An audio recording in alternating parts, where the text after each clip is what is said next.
இப்போது இந்த கவர்மெண்ட்டில் சொல்கிறாங்க இந்த மகளிர் இலவச பேருந்து, அப்புறம் வந்து தகுதியுள்ள பெண்களுக்கான மாதம் 1000 ரூபாய், இது எல்லாமே வந்து உங்களுக்கு வந்து சேர்ந்துருக்கா? அது பெனிஃபிட்லாம் நீங்கள் யூஸ் பண்ணிட்டு தான் இருக்கீங்களா? ஓ, நல்ல கொஸ்டின் கேட்டீங்க.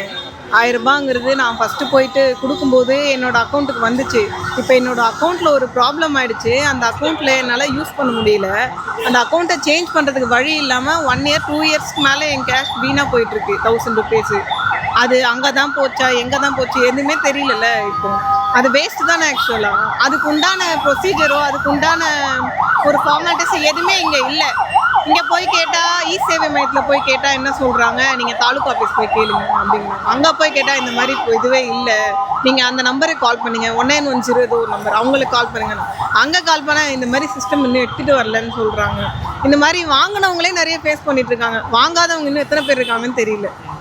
ஓகே, இந்த ஸ்கீம்னால பாதி பேர் பலன் அடையலைன்னு சொல்கிறீங்க? ஆமாம், கண்டிப்பாக.